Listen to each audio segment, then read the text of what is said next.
Bonsoir à tous, bienvenue sur la chaîne Twitch de la ville et de la métropole de Montpellier pour le Montpellier Sport Club. Soyez tous et toutes les bienvenus. On est heureux de vous retrouver comme tous les mercredis d'habitude, mais là pour le coup c'est un jeudi. On a décalé l'émission pour plusieurs raisons et notamment la présence de notre invité. Vous le voyez à l'écran, il est avec nous ce soir. Bonsoir Maxime Estève.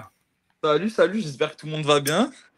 J'espère que tout On le est monde va bien, heureux, ça fait on plaisir. va bien et on est heureux de t'avoir en effet avec nous et je sais que toute la paillade, au-delà sans doute aussi, mais est heureuse de te voir et de t'avoir ce soir parce que on va évidemment prendre de tes nouvelles, Max, en compagnie également de Geoffrey Dernis, l'un de nos consultants dans le Montpellier Sport Club. Salut Joe. Salut Bertrand, salut Maxime. Et un Maxime Reynaud, un autre Maxime aussi, pas moins Exactement. talentueux, mais lui c'est pas sur le terrain, c'est Voilà. plus mal à main. Salut Max. Salut à tous et immenses félicitations à Max Estève. Exactement. On peut commencer en effet par ça, par lui dire bonsoir et par lui dire bravo pour la montée en première ligue, Max, puisque avec Burnley vous êtes promu avant la fin du championnat. Vous allez quand même jouer un dernier match ce week-end. Ce sera samedi contre Millwall à domicile. Et puis ensuite, ce sera le clap de fin. Vous êtes deuxième derrière Leeds avec le même nombre de points, mais avec une différence de but un tout petit peu moins bonne, ce qui fait que vous êtes en seconde position. L'équipe de Leeds va jouer Plymouth, qui est avant-dernier du championnat. Ça veut dire Dernier que si vous même, gagnez... Dernier, je crois que c'est avant-dernier. Dernier, tu penses? Je crois dernier. En tout cas, si vous gagnez et qu'ils font un faux pas, vous serez champion. Ce serait quoi, la cerise sur le gâteau après la promotion? Est-ce que c'est un objectif?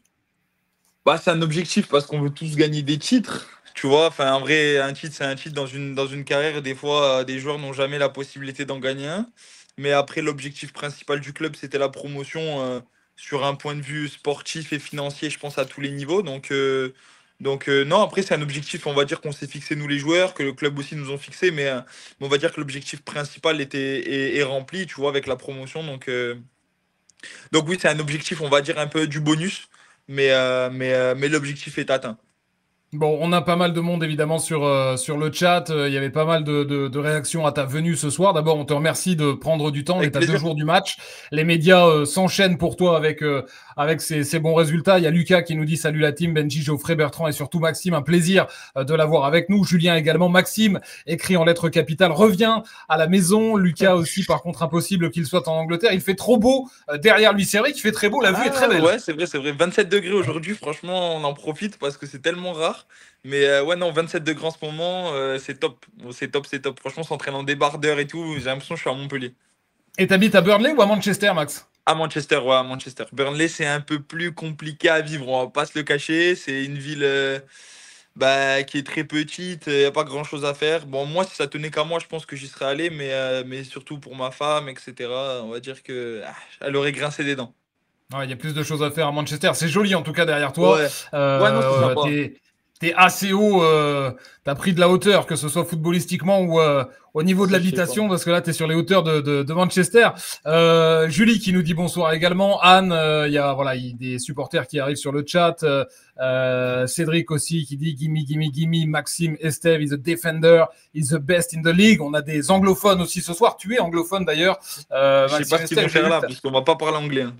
J'ai vu que et on va pas parler chinois non plus. J'ai vu que t'avais fait pas mal d'interviews et de progrès en anglais. Ouais, ça va, parce que quand je suis arrivé, c'était dur, mais je pense qu'après de parler avec les Anglais du vestiaire, etc., parce que quand je suis arrivé, j'étais beaucoup avec les Français. Donc forcément, quand tu parlais avec des Français, tu progresses pas. Et au final, cette année, vu qu'il y a eu pas mal de départs des joueurs francophones, forcément, tu es obligé de t'intégrer, de partager des moments avec les anglophones. Donc ça m'a aidé et forcément, j'ai progressé, tu vois. Max, on disait le cerise sur le gâteau, évidemment, en cas de titre ce week-end. Le gâteau, il est déjà beau, il est déjà gros, une accession et une nomination. Tu viens d'être aussi nommé dans l'équipe type de Championship cette saison. D'abord, explique-nous comment tu as fait, toi, pour en arriver là. Cette ascension assez fulgurante, elle est quand même assez fantastique. Toi qui... On le sait, tu l'as déjà dit dans des interviews, tu n'as jamais été considéré comme un crack tout au long de ta formation. Et aujourd'hui, à 22 ans, bientôt 23 à la fin du mois, tu deviens tout à coup un crack. Comment tu expliques cette ascension? crack, c'est un grand mot. Je me catégoriserai jamais dans cette catégorie-là, parce que c'est pas le cas du tout. Mais, euh, mais on va dire que franchement, ça a été une saison réussie sur un point de vue collectif, personnel. On a battu des records historiques en Angleterre d'un point de vue de goal encaissé, de clean sheet. Donc ça a été une saison incroyable. Après, il y a eu la petite récompense individuelle qui m'a fait plaisir, qui a fait plaisir à ma famille, qui est un peu une consécration d'une saison réussie, tu vois. Donc franchement, à ce niveau-là, c'était vraiment que du bonus. Mais ouais, on va dire une récompense, tu vois, une petite fierté aussi. Mais franchement, ouais, c'était une super saison. Saison plein de rebondissements, une saison longue aussi. Mais franchement, exceptionnel, tu vois. Pour en arriver là à la fin, franchement, c'est pour ça qu'on fait du foot, hein. T'as jamais cessé d'y croire, Max, à cette carrière, à ce début de carrière. T'as travaillé plus que tout le monde. C'est quoi la clé quand même de cette réussite? Même si tu dis je suis pas un crack, mais t'es quand même l'une des grosses réussites parmi les jeunes du centre de formation des dernières années à Montpellier. C'est quoi la clé de cette réussite? Parce que encore une fois, je répète, t'as passé à chaque fois les steps. Je vais pas dire ric-rac, mais tu le dis toi-même. C'est vrai, c'est vrai. T'étais considéré comme un joueur moyen plus. Ouais, tout à fait, absolument, c'est totalement le cas. Je pense déjà mon repositionnement dans l'axe m'a sauvé. Clairement, on va pas se le cacher, parce que je pense que latéral gauche, j'aurais pas signé professionnel, etc. Je pense que le Covid aussi m'a fait du bien, donc aussi une part de chance. Et puis après, il faut saisir l'opportunité, mais tout commence par aussi de la chance quelque part. Donc sur ça, j'en suis aussi content. Parce qu'il y a eu plein de départs à un moment donné où le club était en difficulté financière, donc il fallait aussi céder du centre de formation. Donc on va dire que les étoiles étaient aussi alignées, mais ouais, on va dire que ouais, j'ai bossé, j'ai jamais cessé d'y croire, et je pense que c'est aussi ça qui a fait ma force, c'est que je suis toujours passé un peu inaperçu, les gens parlaient pas de moi, et au final, je n'étais pas attendu en fait. Donc j'étais aussi sans pression, un peu je faisais mon petit bonhomme de chemin, et puis au final, après, c'est là où ça a compté, où j'ai été présent, et au final, j'ai fait un peu ce qu'il fallait. Ouais, je pense que ça a été un peu tout ça, et surtout, j'ai toujours travaillé dans mon coin, pas fait de bruit, et je pense que ça a été aussi une aide, tu vois. Le fait de ne pas être au centre de formation, d'être Moi, à je la, vous à la trouve, maison, la famille. quand je vous écoute, je vous trouve un peu dur quand même, parce qu'on a l'impression, quand on en parle, que tu es arrivé là-bas en Angleterre comme si tu n'avais rien fait avant, mais enfin, à Montpellier, tu étais quand même une des rares satisfactions. Alors, bien sûr, il y avait du progrès, il y avait plein de choses à faire, tu étais très jeune. Enfin, je veux dire, là, tu as 22 ans, tu joues quasiment un titre, une montée. C'est pas tous les jours comme ça dans le football, et je suis bien placé pour le savoir. Quand tu fais des saisons comme ça, c'est rare, mais t'es pas parti non plus avec un sac à dos, t'es parti avec Non, mais un certain on bagage dit aussi. ça, on dit ça, Geoffrey, parce que comme le dit Maxime, je sais que entre guillemets, il revient de loin parce que tu le sais, Jo, il y a des joueurs dans les centres de formation qui sont Ouais, considérés au comme des centre. cracks. Et d'ailleurs, on les voit jamais, ou alors ils sont des comètes, ou alors ils Non, disparaissent très vite. Et puis t'as des, j'étais le seul sans contrat de U16 à c'est ça. U19. Et en fait, tous les ans, j'avais rendez-vous avec les coachs pour savoir s'ils me gardaient ou j'étais pas gardé en fait. Donc tous les étés, c'était un peu chaud, un peu le stress avec ma famille. On allait dans le bureau du coach et il disait bon ouais, ça va passer, mais sans contrat toujours. C'était chaud. C'était D'accord. chaud, Donc là, c'est passé. je comprends mieux les issues parce que moi, je regarde l'idée où tu as intégré l'effectif. Parce que moi, je pars du principe où une fois que tu intègres l'effectif Ouais, professionnel, c'est dur de s'y imposer et d'y rester. Souvent, on bien sûr. croit que d'y aller, c'est déjà difficile, mais d'y rester, c'est encore plus dur parce qu'il y a de la concurrence, parce que ceci, cela. Et moi, je partais du principe où une fois que tu avais intégré justement cet effectif professionnel, bah, petit à petit, tu es monté crescendo. Ouais, Je veux c'est dire, ça, tu as c'est quand vrai. même du gabarit, tu as quand même fait beaucoup de matchs, tu as été solide, tu avais quand même montré de fortes qualités athlétiques, défensives. Donc, voilà, c'est pour ça que je me permettais de te dire, voilà, moi, Ouais. aujourd'hui, là où tu en es, peut-être que ça a été d'un coup une révélation, mais la révélation, c'est aussi le fruit de ton travail et de tout ce que tu as fait pendant des années. Parce que parfois, il vaut mieux travailler dans l'ombre, pas faire de bruit et faire son petit bonhomme de chemin, que, comme dit Bertrand, d'être un crack où tu es exposé et que finalement, la pression l'emporte sur tes qualités, tu vois. Et c'est là où je te félicite parce que tu as travaillé dans ce sens-là et je te souhaite encore de vivre de plus Non, grands merci. moments parce que là, pour moi, c'est qu'une étape dans ta carrière. Tu es encore jeune et je te souhaite de vivre encore de belles choses, tu vois.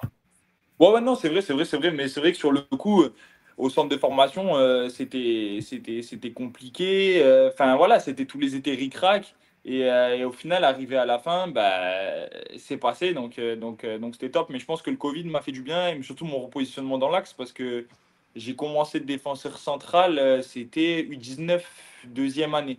Donc sinon, avant, j'étais latéral gauche.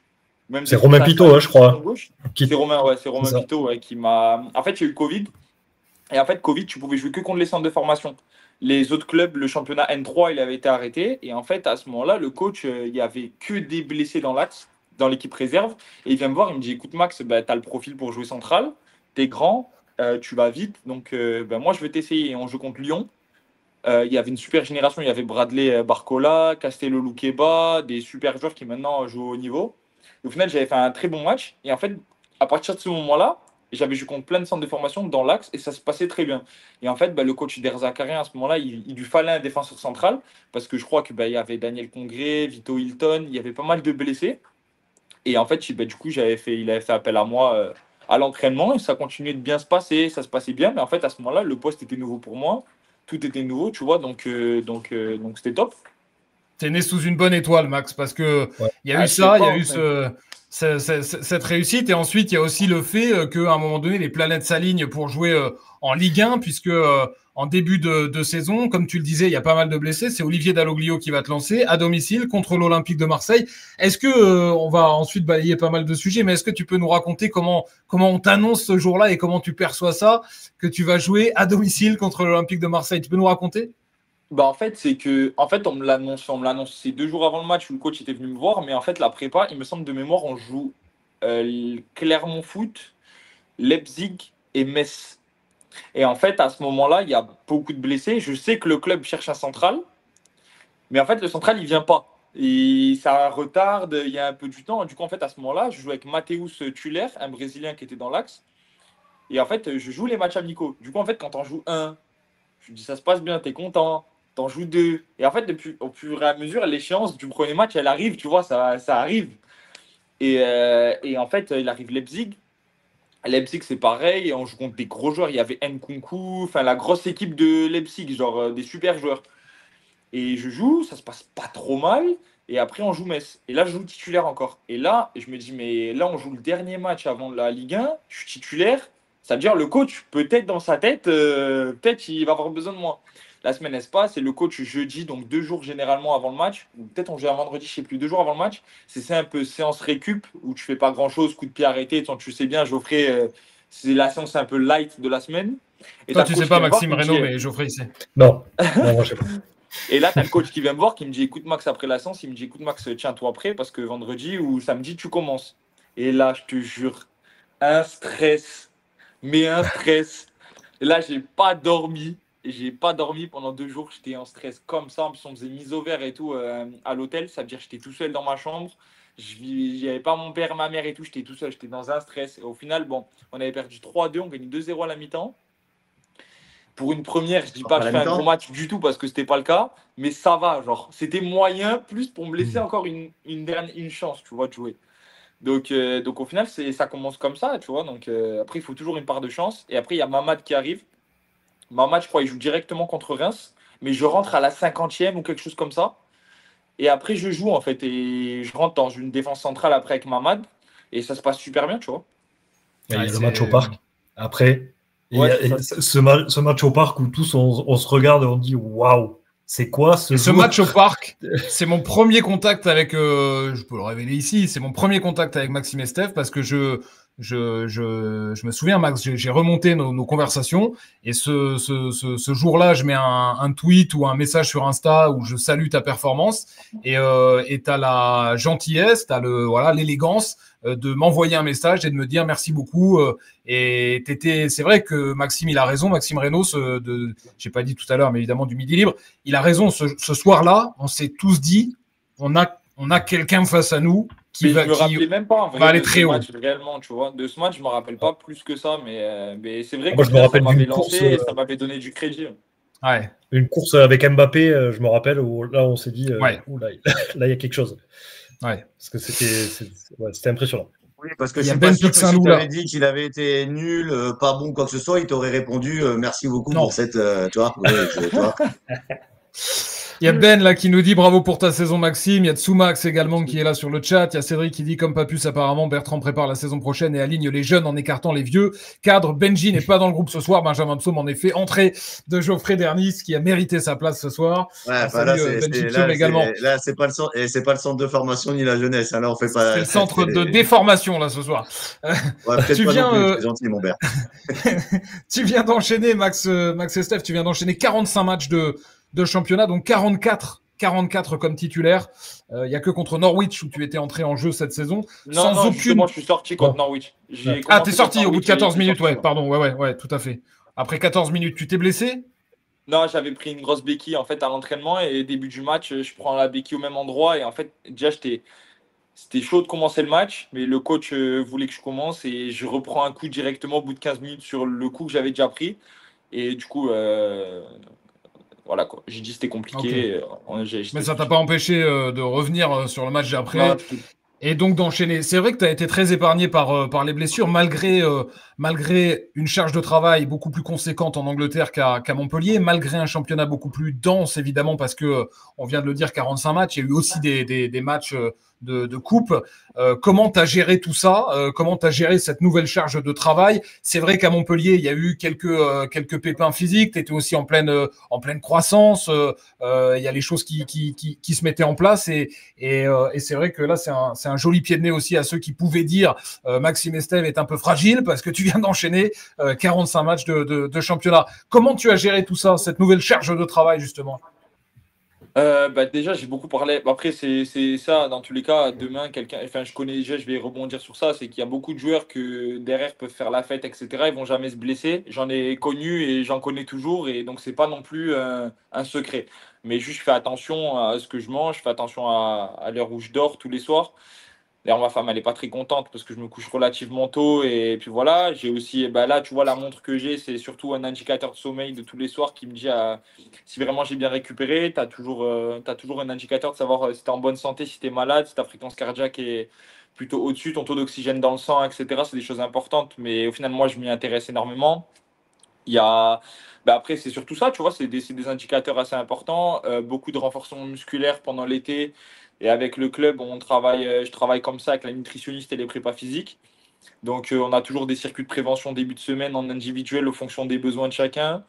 Donc, ça aide aussi, je pense. Donc, quand tu mets tout bout à bout, et je pense aussi le fait d'enchaîner les matchs, ça fait que tu es fit. Donc, quand tu as le rythme, tu n'es pas surpris ou tu joues pas pendant 3 semaines. Tu rentres, c'est compliqué, tu n'as pas forcément le rythme. Du coup, ton corps n'est pas habitué.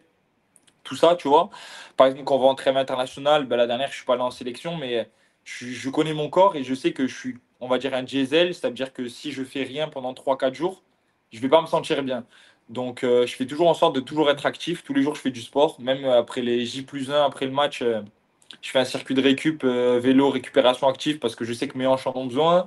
Donc, en fait, j'essaie d'apprendre mon corps, j'essaie de mettre un peu tout en œuvre pour. C'est peut-être un petit pourcentage, mais s'il peut m'aider, ça peut m'aider, tu vois. Donc, je fais attention à mon poids aussi. Ouais, c'est bien ça. Certains devraient en prendre de la graine. Tu t'es ultra professionnalisé. Tu es devenu une machine. Tu t'es ultra professionnalisé. En fait, tu ne laisses rien au hasard. Ouais, j'essaye. Ça fait bientôt 2 ans, 3 ans, je n'ai pas bu une goutte d'alcool. Donc, ça aussi, c'est important. Enfin, après, je dis pas que c'est un secret, pas du tout, parce qu'il y a des joueurs qui peuvent boire et j'en connais et j'ai des exemples totalement contradictoires. Mais c'est juste que j'essaie vraiment de faire attention, tu vois, à tout ça, toutes ces petites choses, de ne pas avoir de regrets, parce que je sais, je me connais, que si demain je fais un petit écart et que je me blesse, je vais le regretter, je vais me dire, ah punaise, c'est à cause de ça, j'ai fait une connerie et je vais le regretter. Donc, j'essaie de faire en sorte, j'essaie de m'autoriser un écart dans la semaine après le match, de manger un peu fast-food ou un burger, parce que des fois ton corps il en a besoin, il ne faut pas non plus abuser et devenir dans la paranoïa. Mais j'essaie de faire attention un peu à ce que je mange. Voilà, tu vois, c'est important. Le fait qu'on ait la cantine au club, ça aide aussi. Parce que forcément, tu as aussi la nutritionniste qui te dit quoi manger et quand, et à quelle heure, et pourquoi aussi tu le manges, de savoir ce que tu mets dans ton assiette, c'est important. Ouais. C'est une éducation aussi nutritive. Donc rien que tout ça, tu vois, quand tu mets tout ça bout à bout, on essaye de. Ça fait ça aide un peu. Je dis pas que demain, je vais pas faire une accélération et me faire l'ischio-jambier. Ça n'a pas de secret. Mais c'est des petites choses qui peuvent aider. Voilà. Quand tu parles de tout ça, Maxime, si je peux me permettre, parce que Là, tu parles de ta montre, de ton sommeil, de ceci, de cela, ce qui est très bien. C'est quelque chose que tu faisais déjà à Montpellier ou c'est quelque chose qui a été mis en place quand tu es arrivé en... Parce que là, dans tout ce que tu es en train de me dire, tu es quand même en deuxième division anglaise, tu vois ce que je veux dire? Et quand tu vois comment c'est préparé, comment on vous suit, tu parles de la cantine, qui fait quoi, les circuits, les préparations, ben, tu l'avais aussi quand tu étais à Montpellier, tu vois, mais est-ce que tu as senti peut-être que toi, tu en avais plus besoin quand tu es parti ou déjà à Montpellier, tu faisais à peu près attention à tout ce que tu viens de nous citer? En fait, à Montpellier, ça a commencé. En fait, tu vois, l'éducation nutritive, etc., ça a commencé à Montpellier où je me disais que c'était hyper important. Mais je pense que le fait que tu n'aies pas la cantine au club, c'est un gros manque. Je pense honnêtement, parce que la cantine, au final, en fait, quand on parle du sport, tu t'entraînes, mais derrière, si tu manges pas bien, hein, c'est hyper compliqué pour tout, en fait, pour ta récupération, pour prendre du muscle, si tu fais une prise de masse, pour tout, en fait. Ce que tu mets dans ton assiette, c'est hyper, hyper important. Et tout, c'est que vu que tu n'as pas la cantine, bah, tu dois te gérer tout seul. Sauf que quand tu as des Bien joueurs, sûr. des fois, bah, qui ne savent pas faire à manger, qui n'ont pas de femme, La flemme de faire à qui manger sont aussi? jeunes, tu vois, c'est compliqué, tu vois. Donc, en fait, des fois, ben, la facilité, tu vas aller sur Uber Eats, tu vas commander quelque chose, tu vas aller au restaurant, et ça, c'est la facilité. Et ça, c'est humain, c'est comme tout le monde, c'est des fois, tu vas rentrer, bah, tu n'auras pas envie de te faire réellement à manger, tu vois. Donc, ça a commencé comme ça. Après, je pense que ce qui m'a aussi, on va dire, obsédé, ça a été le poids. Et c'est à cause du club, tu vois. Enfin, c'est à cause. Maintenant, ça m'aide, mais je pense Grâce. que ça a été un gros problème au club. Je le pense honnêtement parce qu'à un moment donné, ils nous faisaient le poids tous les jours et c'était devenu abusé. Genre, tous les jours, c'était le poids. Et en fait, le truc, c'est que bah, tu l'apprends après. Mais au début, tu te dis, waouh, punaise, le poids. Moi, je sais, il y a des joueurs qui mangeaient pas le soir. Et moi, le premier. Il y a des soirs, et j'ai des anecdotes pour rigoler. Mais en fait, tu as tellement perdu du poids parce que tu sais que tu vas te faire taper sur les doigts si tu as 1 kilo en trop. Donc en fait, moi, j'avais pris une balance à la maison qui fait qu'après chaque repas, j'allais me peser pour savoir si j'étais au poids toujours. Et en fait, il y a des soirs, j'allais manger au restaurant avec ma femme. Ça m'arrivait, pas tous les jours, mais ça t'arrive, tu vas manger avec des amis au restaurant, enfin, comme une personne lambda, tu vois. Et en fait, je rentre à la maison, je fais, waouh, punaise, je fais un poids, 1,5 kg de plus. Mais en fait, ça veut pas dire que tu as mangé quelque chose de pas Mais bon. non. C'est que des fois, tu fais de la rétention d'eau. Il y a plein de choses qui se passent dans ton corps. Que, en fait, des fois, qui varient en fonction de tout, tu vois. Oui, puis c'est pas tu manges et tu prends du poids aussitôt. J'allais en décembre, je mettais une cagoule que ma femme avait, capuche, j'allais courir 5-6 bornes, histoire de perdre de l'eau, histoire d'arriver le matin sur la balance et d'être bien. Parce que les gens, tu savais que tu allais être tapé sur les doigts parce que tu n'étais pas au poids. Et Et ça, taper ça a sur les doigts, commencé comme Max, ça. c'est amende, c'est Non, exclusion. mais en fait, c'est qu'on va te faire des réflexions, on va te dire, ouais, pourquoi ci, pourquoi ça, et tu sais que ça va remonter aux oreilles du coach. Du coup, ben, en fait, toi, ce que tu veux, c'est jouer le week-end. Tu vois, si le coach il se dit, ah ben lui, il est trop lourd, celui, il est trop ci, trop ça, ben, derrière, c'est compliqué, tu vois, ça te met en Bon, porte-à-faux. je pense que tu as répondu à énormément de questions qui étaient sur le chat, là, qui demandaient la différence entre Montpellier et Burnley, ce qui avait changé. Je pense Après, que là, tu viens attention, de. c'est pas les mêmes moyens. Tu vois, faut Bien sûr. aussi. Moi, quand je suis arrivé, on était en première ligue, c'est pas les mêmes moyens. Ça veut dire qu'on a 5 prépas physiques, voire 6. Tu dois avoir 4-5 analyses de la performance. Tu as des entraîneurs de coups de pied arrêtés. C'est-à-dire des entraîneurs qui font des touches, spécialistes des corners, spécialistes de tout ça. C'est pas les mêmes moyens. On sait qu'en Angleterre, c'est pas pareil qu'en France. Donc à ce niveau-là, il y a 3 nutritionnistes. Tu as un menu spécial pour les veilles de match qui fait qu'en fonction de tes calories et que tu as besoin des protéines, etc., matières grasses, veille de match, donc c'est différent. Tu as des menus. Dès que nous on rentre en bus, tu vois, parce que ici les distances elles sont relativement courtes entre les villes. Ouais. Donc, soit tu voyages en train ou en bus. Et en fait, on a une cuisinière dans le bus. Donc, en fait, pour direct éviter de manger Ah ouais, carrément. des choses pas très bonnes, tu as une cuisine dans le bus qui fait que tu as des plats qui sont en fonction de ce que Tu tu as repars besoin pas pour avec ta ce match. pizza ou ta pasta box sous le bras, quoi. Non, du tout, du tout. Oh la pasta boss. Non, en général, il y a entrée plat dessert. Tu as des trucs, par exemple, tu vas en dessert, quand ils veulent nous faire un petit plaisir, tu vas avoir un cheesecake protéiné ou une mousse au chocolat protéinée avec pas de sucre à l'intérieur, fait pour la récupération exprès. Ouais, C'est toi, très orienté performance. t'as pas connu les cafétérias des aires d'autoroute, quoi. C'est ça que tu es en train de nous dire.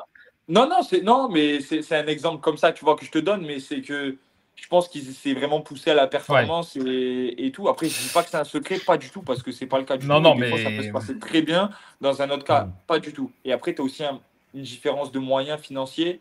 Après, Bien tu sûr. sais qu'en C'est ce que Angleterre, il dit y a une Lucas là différence. sur le chat. Il dit qu'il faut voir aussi combien prend le dernier du championnat en Angleterre. Le budget est Voilà, totalement différent. C'est ça. absolument. La Championship, c'est Bon, un autre monde.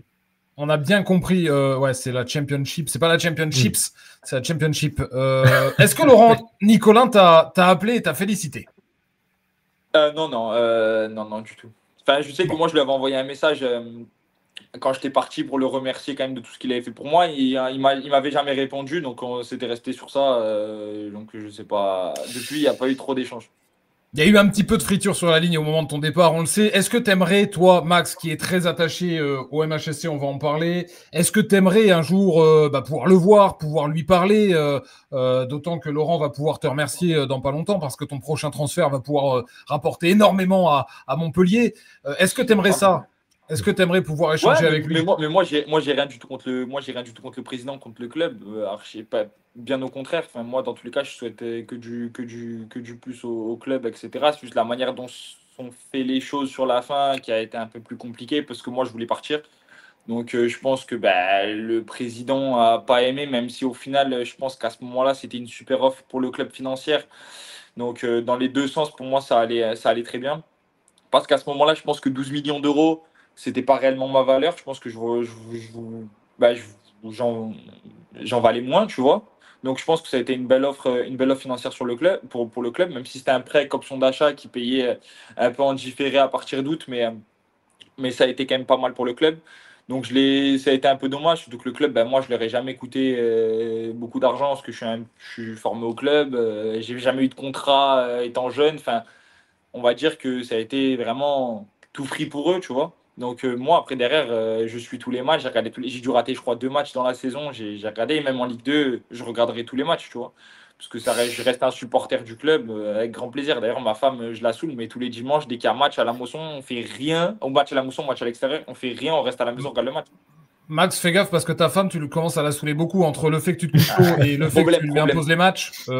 Attention, je tire la sonnette d'alarme. C'est pas grave, c'est pas grave. On va reparler du MHSC. Juste d'abord, Vincent Kompany, ton premier coach à Burnley qui est parti au Bayern. Est-ce que lui, tu continues de l'avoir? Est-ce qu'il a échangé avec toi au moment justement il m'a de félicité l'accession? pour mon premier but. Il m'a félicité pour mon premier but. Il a passé un message à l'entraîneur des coups de pied arrêtés parce que l'entraîneur des coups de pied arrêtés, il est venu avec Vincent Kompany et il est resté au club. Et du coup, on a parlé à travers lui. Après, on s'était appelé pendant une bonne demi-heure au téléphone quand il a signé au Bayern Munich. Il m'a appelé pour me dire qu'il partait. Donc, on était resté une demi-heure au téléphone. Mais en tout cas, moi, je ne suis pas étonné de l'évolution. Et puis, quand on s'était appelé, j'étais sous contrat encore avec Montpellier, on s'était appelé au téléphone. Le discours qu'il avait eu, c'est surtout ça qui m'avait convaincu, tu vois. Donc un grand personnage. Je vais pas te demander où tu joueras la saison prochaine, si ce sera à Burnley ou ailleurs, parce que je pense que tu ne le sais même pas encore toi-même. Moi, je suis 100% pour l'instant avec Burnley. Après, on sait jamais ce qui se passe dans le foot, mais à l'heure actuelle, franchement, je suis vraiment, je parle vraiment et sincèrement sans faire de langue de bois, parce que on dit toujours ça, mais je suis tellement bien au club que franchement, je serais le plus heureux de continuer à Burnley aussi, tu vois. Donc, Ouais. c'est juste qu'il y a quelque chose de vraiment d'exceptionnel pour le club.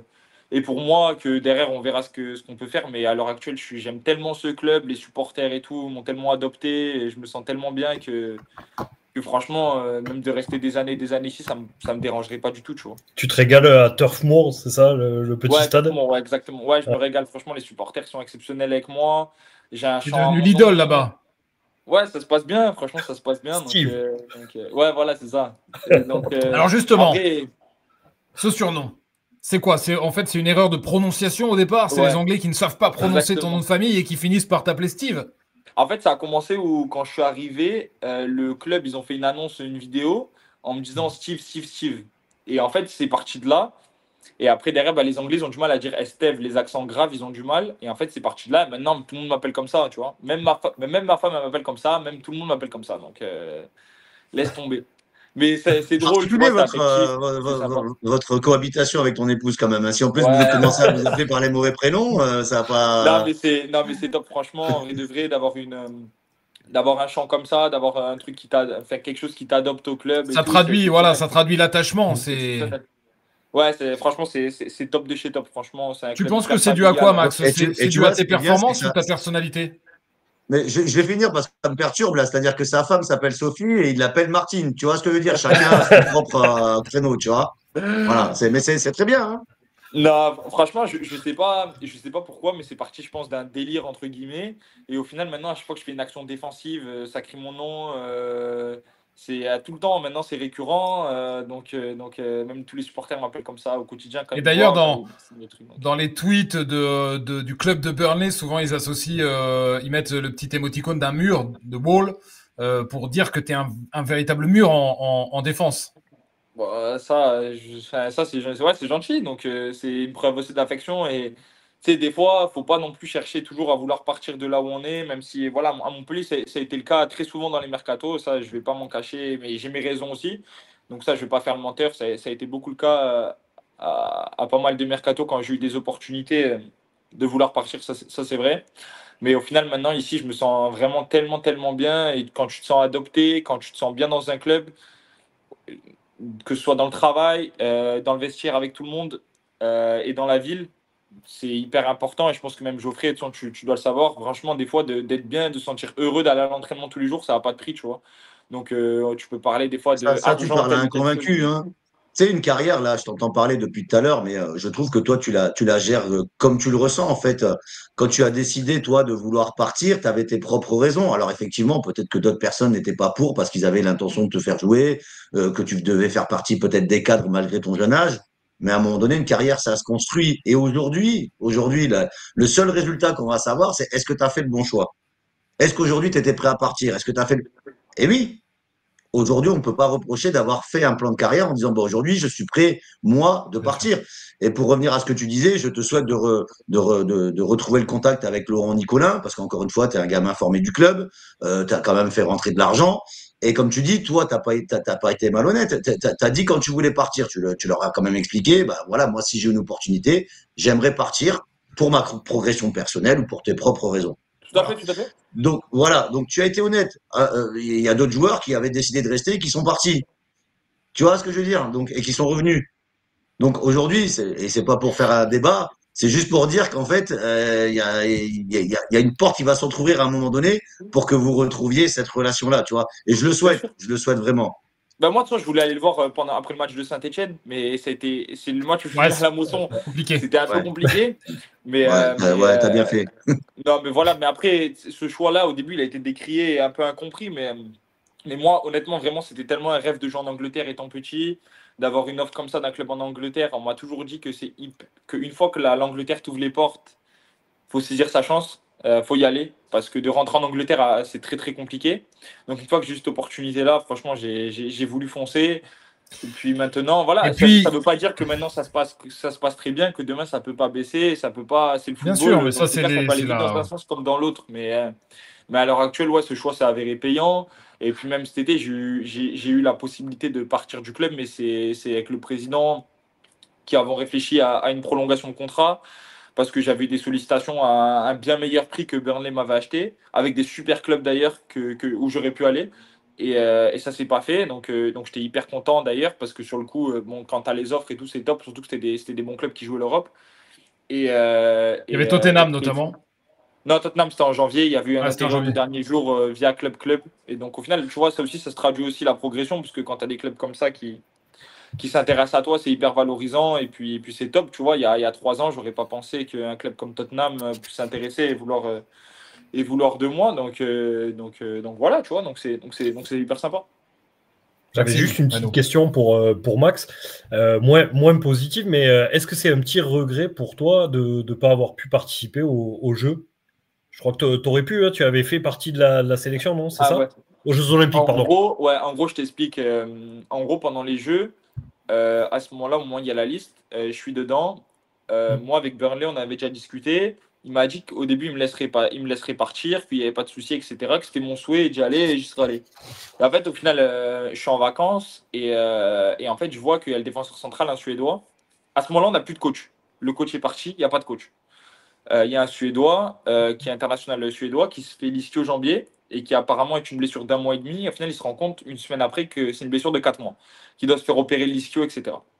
Et à ce moment-là, tu as un défenseur irlandais qui est en sélection d'Irlande et qui aussi était en ballottage de départ. Et en fait, tu te retrouves avec un trou de défenseurs centraux. Il y a quasiment plus de défenseurs centraux. Il y a un joueur qui se fait opérer du genou, il n'y en a plus. Et en fait, le club, il m'appelle, il me dit, écoute Max, on a ce problème-là. Qu'est-ce qu'on fait, tu En vois? fait, c'est la même situation que quand il est à Montpellier et qu'on lui dit on l'appelle Max, il n'y a plus de défenseurs centraux, il faut que tu joues. Et Que Max, on l'appelle que quand il n'y a plus personne. Voilà, comme ça, c'est réglé. Et là, en fait, il me dit ça, il me dit écoute, Max, voilà le problème. Et puis, tu as le coach il y a un coach qui va être mis en vigueur, il y a un coach qui va être nommé. On peut pas te dire qui c'est, mais le coach, il compte sur toi, et il veut que tu fasses la prépa, etc. Parce que les JO finissaient après, limite, le premier match, voire le deuxième match de championnat de souvenir, quelque chose comme ça. Et en fait, à ce moment-là, ben, moi, le choix, il est fait, tu vois, c'est que ben, le coach me veut, le club veut que je rentre, ben, c'est le club qui te paye, tu vois. Donc, tu es salarié du club, Bon, en fait, tu ils as t'ont un des peu obligations. retenu sans te retenir, quoi. En fait, c'est C'est un qu'ils peu m'ont fait ça. comprendre les choses et Ouais. que ça allait être moins bénéfique pour moi si je rentrais Mm. pas. Donc, ça a été un choix que j'ai fait aussi via le club. Donc voilà, tu vois, et vraiment Tu pas as de eu des regret. regrets Non, pas de regret, zéro regret. quand Moi, j'ai jamais quand de tu voyais le regret. France-Argentine, Non? Non, zéro regret, absolument Ouais. pas. Vraiment. Alors, il y a eu les Jeux Olympiques, Max, auxquels tu n'as donc pas participé, mais il y a l'Euro Espoir au mois de juin en Slovaquie. Je crois, arrête-moi si je dis une bêtise, mais que tu fais partie de la génération qui peut y participer. Hein. Il faut avoir Tout à fait, tout à 21 fait. ans au moment où on démarre les qualifications, et donc c'était ton cas. Est-ce que tu as bon espoir de faire partie de la liste? Est-ce que tu en as envie? J'imagine que oui. Et est-ce Ouais, bien sûr. que Gérald Batic a établi le contact ou pas du tout? Tu n'as pas fait partie de la dernière sélection, mais Tout à vu fait. les performances, vu ce que tu viens de faire, est-ce que tu as bon espoir? Bah, bon espoir, oui, après on verra bien. Franchement, on va jamais forcer quelqu'un à nous prendre, etc. Si le coach il a besoin de moi, il a besoin de moi. S'il n'a pas besoin de moi, tant pis. Hein. Franchement, c'est comme ça. Je vais pas me prendre la tête vis-à-vis de ça. Donc, franchement, on verra bien. Mais en tout cas, ouais, ça serait sympa d'y participer. Ouais. Évidemment, ouais. On Et, aimerait et aussi quand que tu c'est comme participes. ça, comme c'est comme ça, Maxime, parce que bon, tu as été quand même appelé assez souvent quand même, tu vois. Tout à fait, tout à Donc, fait. est-ce que lui, quand tu n'as pas été appelé ou quand il t'a pas pris ces derniers temps, il t'appelle quand même pour te dire que t'es pas bien loin? Est-ce qu'il prend des... Parce que parfois, il y a des sélectionneurs comme ça qui vous appellent et qui vous Non, disent, non, du voilà, tout. j'ai fait un choix, aujourd'hui, t'es pas très loin, continue, ou est-ce que tu es en relation avec lui ou pas du tout? Non, non, absolument pas. Après, vous connaissez très peu parce qu'en fait, il a pris la suite Ouais, de ouais, ouais. Thierry Henry. Tout à fait. Non, non, j'ai pas eu de. Après, il n'est pas obligé du tout de me tenir au courant et tout. Hein. Franchement, moi, il n'y a pas de. Non, Il y a c'est pas aucun ça que je souci, dis, tu vois. mais comme tu étais quand même appelé et que tu fais Ouais, quand même ouais, des ouais. belles performances, parce qu'à un moment donné, il faut appeler un chat un chat. Je veux dire, aujourd'hui, on regarde les clubs qui montent, les clubs qui marchent bien, on regarde aussi les joueurs français à l'étranger qui marchent bien comme en France, c'est pas un problème. Et quand tu as l'embarras du choix, et qu'en plus tu étais appelé régulièrement, parfois, tu sais, pour montrer que t'es pas très loin, tu sais, on peut prendre le téléphone en disant, voilà, aujourd'hui j'ai une liste 2. Est-ce qu'il y a encore les présélections? Je sais pas. Ouais, Est-ce ouais, il y a qu'aujourd'hui les vous avez une présélections. liste Ouais, de... j'étais dedans, mais j'ai pas été appelé derrière Ça par D'accord. le va coach. venir. Ça va venir. Je te le dis tout de suite, ça va venir. Bon, on verra, franchement. Quand tu iras à Max, Tottenham, écoute-moi bien. je voulais avant de te poser une ou deux questions sur Montpellier, puis de te libérer pour que tu ailles te coucher parce que ta montre va sonner. Non, Je ça va. voulais, je voulais te demander un truc, c'est que l'Angleterre, évidemment, t'a fait progresser. Qu'est-ce que tu as appris en Angleterre que tu n'avais pas appris en France dans la manière de défendre, footballistiquement? Il y a forcément des choses que je pense que tu as appris là-bas et qu'on t'a enseigné, notamment Vincent Kompany, qui était un défenseur.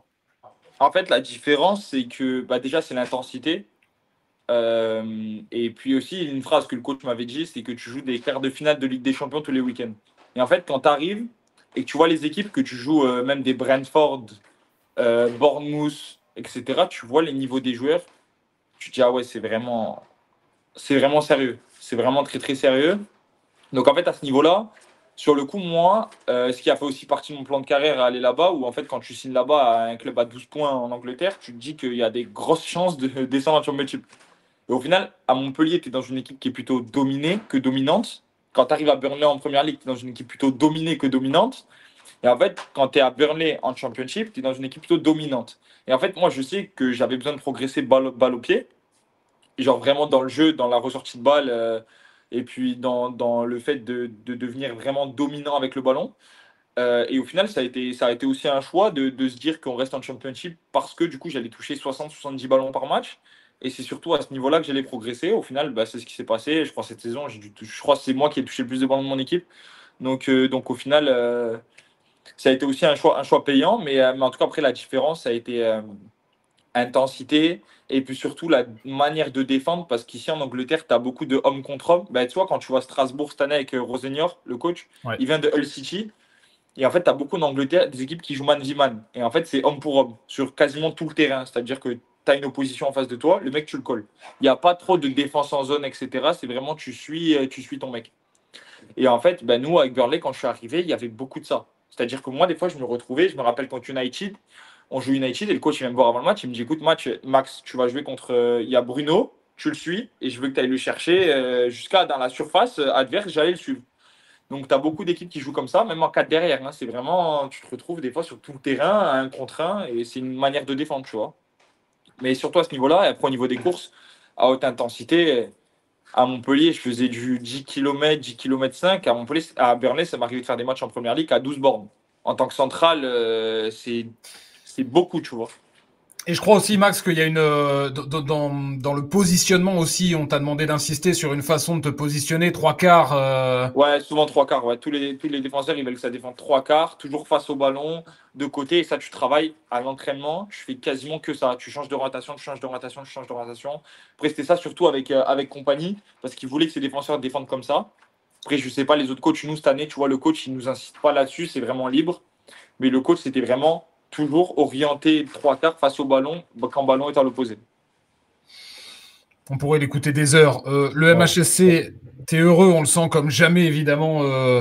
Ce qui est hyper intéressant, Max, je te vois admiratif comme moi et Geoffrey Dernis également, parce qu'en fait, ce qui est génial dans ce que tu racontes, Max, c'est que tu le racontes avec passion et que tu as un intérêt total pour le foot, que tu laisses rien en détail, que ce soit le sportif, l'extra-sportif, tu es intéressé par tout et du coup, enfin voilà, je pense que ça fait partie aussi, ça explique ton évolution et tes performances. Voilà, moi, j'essaye. Après, moi, je vais rebondir sur ce que tu as dit, Bertrand, parce que voilà, moi, je comprends ce qu'il vit, je comprends ce qu'il fait. J'ai pas eu la chance d'aller à l'étranger, donc là, je l'écoute vraiment attentivement par rapport à la différence entre peut-être la France et l'étranger. Beaucoup en parlent quand ils partent à l'étranger. Quand tu es allé à Brest, c'était l'étranger déjà pour toi, Jo. Ouais, non, ouais, un petit peu, mais ça va, c'est juste le temps qui m'a fait drôle. Donc, j'avais le même temps que, quoi, tu me diras, c'est faux, parce que là, il y a un grand ciel bleu derrière, et je savais pas qu'il y avait un quartier d'Angleterre qui était situé à Dubaï. Voilà. Mais ce que je veux dire par là, c'est qu'effectivement, oui, parce qu'il a menti, il est à Dubaï, là, ils sont en train de fêter, ils reviennent demain en Angleterre, les gars. Mais ce que je veux dire par là, c'est que là, aujourd'hui, quand tu l'écoutes parler, tu sens aujourd'hui que, comme tu dis, il a sa passion, mais son envie de progresser. C'est que, il est même en train de te parler de ses lacunes, tu vois. Alors que parfois, tu peux parler avec des joueurs qui vont dire, ouais, enfin, moi, je travaille, mais bon, je suis quand même pas mal. Non, le mec, il te dit, là, bah voilà, je touchais pas assez de ballon, j'avais besoin de faire ci. Bah, j'ai travaillé sur ça. J'ai un entraîneur qui me dit de me positionner comme ça, je le fais. Je savais que je devais peut-être faire attention en dehors du football, ben, je le fais. Mais ça, j'ai presque envie de te dire, cette émission, faut la faire écouter à tous les centres de formation. Tu vois ce que je veux dire? De par son passage, j'ai jamais eu de contrat, il a fallu que je me batte. Bah ouais, mais c'est la vie d'une carrière. J'ai fait des choix parce que j'avais envie de progresser, j'avais envie de partir à l'étranger, j'avais envie de faire mieux. Enfin voilà, c'est un exemple. Et aujourd'hui, quand je l'écoute parler, moi, je l'ai vécu différemment, pas avec cette intensité-là, mais c'est des magnifiques discours. Et là où je te rejoins, c'est quoi? Quand il en parle, aujourd'hui, il a aucun regret dans ses choix. Il est heureux, il fait partie il a changé de prénom, il a changé 3 fois de prénom de sa femme. Enfin, tu vois, aujourd'hui, c'est quelqu'un qui est très libre dans sa tête, tu vois. Et c'est magnifique. Non, mais tout ça pour dire qu'aujourd'hui. Il est libre Max, en fait. Et il est encore très, très jeune. Donc, je lui souhaite encore une fois d'encore progresser parce qu'il a encore plein de progrès à faire. Mais vraiment, Max, voilà, je te dis félicitations. Je vais m'arrêter là-dessus parce qu'il y a plein d'éloges à te faire. Mais bravo pour ce que tu fais. Max, t'es heureux, mais j'imagine aussi que t'es malheureux t'es heureux comme jamais, mais malheureux comme rarement avec la saison qu'a fait Montpellier, avec la descente qui est désormais actée. Je pense que tu fais partie des amoureux profonds du club et que tu dois être particulièrement meurtri de voir cette trajectoire. C'est dur, hein. C'est dur parce que un club comme Montpellier, en vrai de vrai, qui descend en Ligue 2, c'est pas facile. Mais tu sais, en vrai de vrai, des fois, il vaut mieux descendre pour remonter, etc., que ça reste comme ça et que ça se passe mal et qu'il y ait des choses qui se passent dans le club, peut-être qui se passent pas bien, etc. Moi, je peux pas du tout me permettre de juger parce que je suis pas là. Je suis pas dans le vestiaire. je ne suis pas dans le club. Il se passe sûrement des choses qui me dépassent totalement. Donc, moi, le seul truc que je peux dire, c'est vraiment un soutien déjà aux salariés, parce qu'il y a des gens qui sont au club depuis très longtemps. Et puis aussi, quand même, aux joueurs, parce que je pense quand même que les joueurs, ils ne sont pas contents non plus de ce qui se passe. Donc, quoi qu'on dise, même si des fois les fans ils disent oui, ils font rien, mais un compétiteur, il ne peut pas être satisfait de ce qui se passe, c'est pas possible. Donc, quand même aussi soutien à ça, et puis aussi à la direction, au président, parce qu'il y a quand même des gens très bien dans ce club, mais c'est pas la fin d'un club, c'est pas la mort de quelque chose, parce que bah, tu es en Ligue 2, tu descends pas, il y a des clubs qui ont été rétrogradés en R1, etc., et vraiment des grands clubs du football français. Donc, des fois, ça permet aussi de faire un reset. Et puis le club derrière de regrandir et de reprendre sa place en Ligue 1, tu vois, parce que c'est clairement un club de Ligue 1 et c'est un très bon club du football français. Après ce qui s'est passé cette année, Max, quand même, tu l'avais un peu senti venir. Personne, évidemment, n'a oublié tes mots très forts après une défaite il y a un peu plus de 2 ans à Strasbourg. Tu as été considéré à l'époque comme un paria par certains et tu es considéré aujourd'hui presque comme un dieu pour avoir dit ça. Avec le recul, qu'est-ce que tu penses, toi, de cette sortie médiatique, de ce cri qui était à la fois un cri d'alarme et un cri du cœur? Bah déjà, il y a un contexte, sur tout ça. C'est qu'à ce moment-là, j'ai une approche d'un club anglais, c'était Nottingham Forest à ce moment-là. Et en fait, ça se passe pas. Et en fait, déjà à ce moment-là, j'étais pas bien, etc. Je me sentais pas très bien. La situation du club, c'était compliqué. On était 15e, je crois, de mémoire. Je crois qu'il y a le coach qui se fait débarquer peu de temps avant. Et tu as le coach Romain Pitot qui arrive. Tu sens que l'ambiance était un peu palpable. C'était pas évident. Donc en fait, il y a un contexte à tout ça. Et en fait, le match de ce mémoire. Et en plus, je suis totalement pas du tout irréprochable sur le match parce qu'il y a un but qui est pour moi au marquage avec Habib Diallo qui marque une reprise de volée au bout de 20 secondes, je crois. Qui est pour moi d'ailleurs, parce que c'est moi, je dois être au marquage. Et en fait, à la mi-temps. C'est pas au départ de l'action. Non, mais à l'arrivée, si moi je suis au marquage, il n'y a pas but. Donc, tac, absolument pas irréprochable sur le truc. Donc, en fait, j'ai un ras-le-bol de tout ça, tu vois. En plus, je crois, après, derrière, on a 10 contre 11 et on reprend un deuxième but. Et en fait, dans ce match-là, on n'a aucune occasion de souvenir. Je crois que vraiment, il n'y a rien qui se passe. Et en fait, après le match, quand je fais l'interview, je ne me rappelle même pas de ce que je dis parce que je vais à la douche directement et je ne regarde pas mon téléphone. Et en fait, moi, je récupère mon téléphone, je dois avoir 100 messages WhatsApp, des trucs comme ça. Je fais, qu'est-ce qui se passe? Personne. Moi, ça se passe jamais comme ça. Et on me dit, punaise, qu'est-ce que tu as fait? Qu'est-ce que tu as fait? Qu'est-ce que tu as fait? On m'envoie la vidéo qui a été reliée je ne sais pas combien de fois.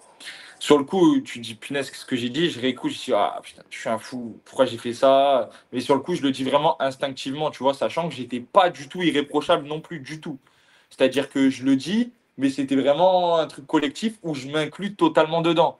Oui, Et mais t'as genre... pas dit les autres et moi, tout va bien. Non, Enfin... mais voilà. Et en fait, à ce moment-là, je pense que par les anciens du vestiaire, ça a été mal compris. Je me suis excusé directement dans le bus auprès de tout le monde, mais je pense que ça n'a pas été entendu. Et je pense que je me suis mis à dos une partie du vestiaire à ce moment-là, même si derrière, j'avais pas non plus des atomes crochus avec tout le monde dans le vestiaire, parce que je suis quelqu'un d'assez réservé et je suis pas quelqu'un d'hyper introverti avec tout le monde, d'extraverti avec tout le monde, autant pour moi. Et je pense que ça a été un petit coup, tu vois, qui a été mis aussi dans Enfin, je me sentais plus bien, tu vois, dans le vestiaire, etc. Donc ça a été aussi un choix à ce moment-là après vouloir partir. Je me sentais pas très bien. Mais après, moi, Pardon. Non, mais enfin, je vais te laisser réagir aussi, Max, mais moi, on va se dire les choses. Enfin, évidemment, on parle beaucoup de Montpellier, de ce qui s'y passe, de l'évolution depuis des mois avec Joe, avec Max, que ce soit à l'antenne, hors antenne, etc. Enfin, voilà, ça fait partie de beaucoup de nos conversations. Et en fait, tout le monde fait le même constat aujourd'hui, Max. Hein, c'est que tu as la gentillesse ce soir de dire je vais pas me prononcer sur le vestiaire aujourd'hui parce que j'en fais pas partie et c'est normal. Tu es respectueux en faisant ça. Mais la vérité, c'est que le discours que tu tiens il y a 2 ans, aujourd'hui, moi, à l'époque, j'appuie ce discours et je te soutiens. Mais je veux dire, aujourd'hui... tout le monde s'est rendu compte que ce que tu avais dit à ce moment-là, malheureusement, c'était quand même un signal d'alarme sur ce qu'on constate aujourd'hui. Donc voilà, il n'y avait pas de raison de te tomber dessus outre mesure à ce moment-là, même si évidemment l'équilibre d'un vestiaire, Geoffrey pourra en parler, est très fragile et que ce type de sortie médiatique peut entraîner à avoir des conséquences, mais la vérité, c'est que moi, j'aurais aimé qu'à ce moment-là, tout le monde fasse profil bas et plutôt vienne te voir en te disant « bah t'as raison, Maxime », parce que c'est aussi à un moment donné où on envoie les jeunes au casse-pipe, notamment médiatiquement, et c'était à la limite pas à toi de venir parler. Si tu l'as fait, c'est aussi parce que t'en avais les épaules, et si t'as dit les choses, si t'as parlé, bah t'en avais aussi le droit, et donc je crois que c'était un petit peu déplacé de venir te le reprocher, mais c'est mon avis. Après, peut-être que j'ai aussi un peu abusé aussi sur les mots, tu vois, parce que en vrai de vrai, j'étais pas irréprochable. Donc, sur le terrain, à ce moment-là, j'étais pas au meilleur de ma forme, j'étais pas bon, tu vois, on va dire la vérité, on va dire clairement les mots, tu vois, j'étais pas bon. Donc, en fait, je pense que vu que ça a été dit par un jeune et par quelqu'un aussi qui n'était pas irréprochable sur le terrain, je pense que ça a été mal vu. Donc, à ce niveau-là, en vrai de vrai, derrière, quand tu te remets en question, tu te dis, mince, j'ai abusé, tu vois, j'aurais peut-être dû utiliser d'autres mots.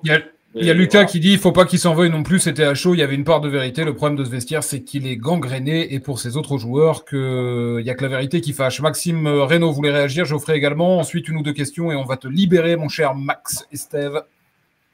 Non, tout simplement, je me demandais qu'est-ce que ça lui faisait à Max quand on lui a reparlé, si on lui a reparlé beaucoup de cette intervention, parce que j'ai l'impression qu'il y a eu un peu un avant, un après dans l'histoire, enfin dans l'histoire de cette équipe, en tout cas de Montpellier. De la même manière, l'interview d'Olivier Dalloglio qui avait dénoncé un peu le confort dans ce vestiaire, etc. C'est pareil, c'est des propos qu'on analyse aujourd'hui.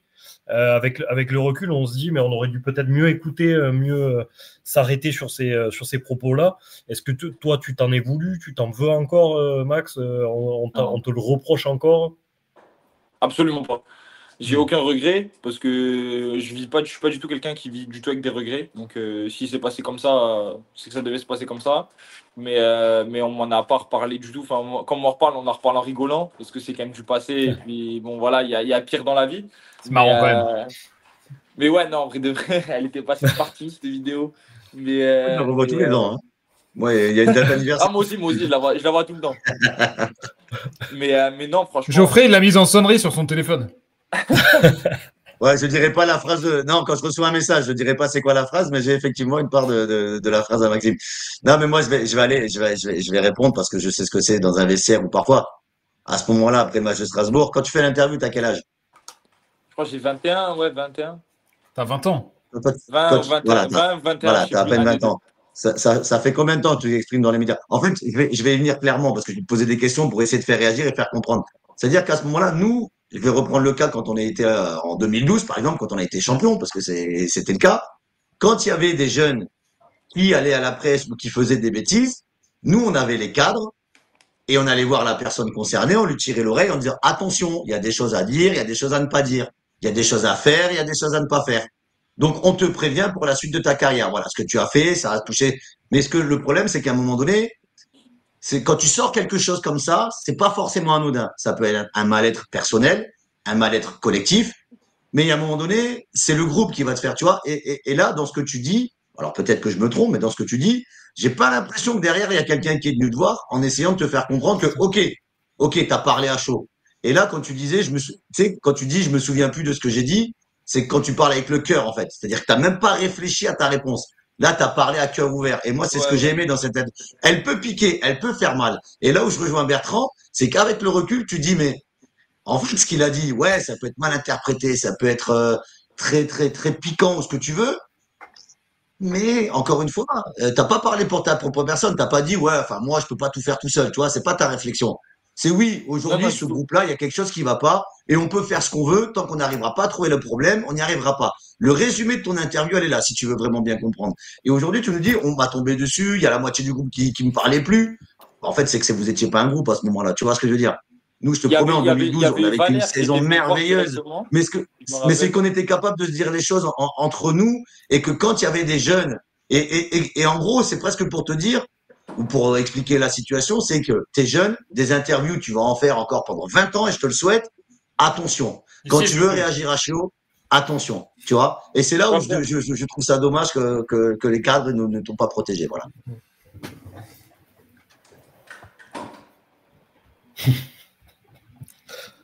Non, je passe. C'est comme ça, en eu effet. Valère, il y avait eu Valère qui était venu me voir dans le bus, qui m'avait Bon, dit, mec. écoute Max, mais un peu ce que tu m'as dit là. Clairement, tu vois, il m'avait dit Valère Germain qui m'avait dit, écoute Max, t'as abusé, t'as fait une faute, t'aurais pas dû dire autant, mais excuse-toi et tout devant tout le monde, comme ça, tu te sens bien, etc. La discussion avait duré beaucoup plus longtemps, mais en gros, je te résume. Et en fait, avant qu'on arrive, tu sais, il y a le transport du stade à l'aéroport. Et en fait, je m'étais levé en arrivant, je m'étais excusé auprès de tout le monde, j'avais parlé devant le bus. Bon, voilà, j'avais pas eu de. Personne m'avait dit. En fait, au moment où je finis de parler, il n'y a rien, c'est le silence. Du coup, tout le monde descend. C'est un peu gênant, mais du coup, c'était passé comme ça, tu vois. C'est ignoble. C'est un peu comme la demande en mariage où t'attends le genou par terre. Qu'est-ce qui va se passer, quoi, tu vois? Max et Steve, quel est l'ancien partenaire que tu as le plus au téléphone depuis que tu as quitté Montpellier? Bah, franchement, un peu, tu vois, la dernière fois, je suis rentré sur Montpellier et j'ai vu, on a mangé à la maison avec Khalil, Enzo Chato, Théo Saint-Luce. Après, je discute souvent avec Christopher Julien, même d'anciens avec Mamad où on discute très souvent. On va dire, ouais, c'est à peu près tout. Hein, c'est à peu près tout. Ouais. Et Béchir, on a discuté la dernière fois. Pour ça, j'ai pris un peu des nouvelles, comment ça allait, etc. Donc voilà, à peu près. Et Jim aussi, je discutais il y a 3 jours avec. Il y a des Donc, choses qui te manquent. On paierait très cher pour une charnière centrale Estève ou Mérage. Alors vas-y, balance, Maxime. On est là, vas-y. Qui est-ce qui veut rester en Ligue 2 du coup? Ah non, ça, je sais pas. Ouais, je fais mon travail comme je peux, les gars.